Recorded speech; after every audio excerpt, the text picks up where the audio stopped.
Era 2. The British conspiracy. Let the record speak. Because the map they drew in secret is the world we're in this week.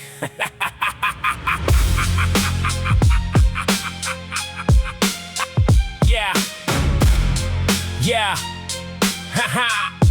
May 1916, 2 men, 1 map, 1 room. Sir Mark Sykes and Sykes-Picot, architects of doom. They drew a line in pencil from the Mediterranean east, dividing Arab lands between the British and the French beast. No Arab in the room, no Ottoman at the table, just 2 colonial powers writing history as a fable. France gets Lebanon and Syria, Britain gets Iraq, Palestine becomes international. There's no going back. They cut through tribes, through families, through centuries of roots, and called it civilizing, dressed in colonial suits. Every border in the Middle East you see on maps today was a pencil line drawn by a Brit or French in someone's study far away. The Kurds got nothing, their homeland split in 4. The Armenians, the Assyrians, all pawns in the same war. This is the original wound that the Middle East still bleeds. Every conflict, every terror group traces back to these seeds. They drew the map, they wrote the deal, they made the promises they never meant to keep. 3 different people, 3 different lies, all signed in London while our soldiers died.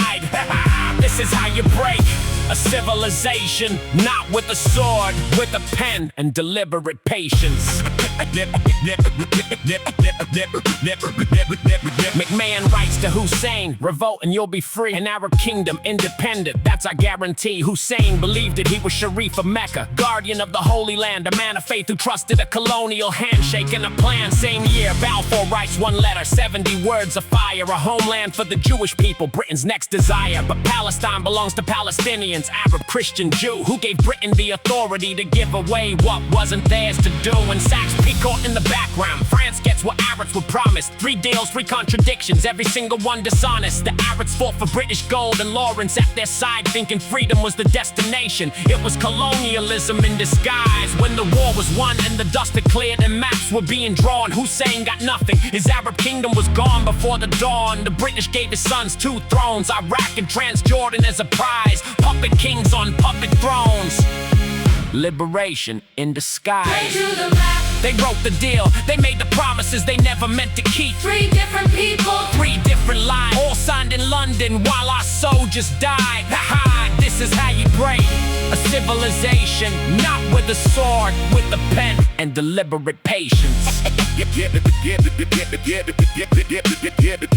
T.E. Lawrence, they made him a legend, a film, a name. The romantic Englishman who lit the Arab flame, but stripped the myth he was a British intelligence man sent to weaponize Arab anger as part of Britain's plan. He dressed in Arab robes, he learned the language and the ways, moved through the desert tribes and lit their nationalist blaze. He knew the promises were lies, he wrote it in his own hand. He knew Britain never planned to give the Arabs their land. He used their faith, their pride, their rage against the Caliph's name, convinced them that the Ottoman was the enemy. What a shame, Muslim against Muslim, that was always the design. Divide the Ummah, break the bond, redraw every line. He later felt the guilt, resigned, wrote 7 pillars full of doubt, but by then the damage done could never be unwound. They gave him a movie, gave him glory, gave him all the fame, while the Arabs who believed him got partition and the blame. they drew the map,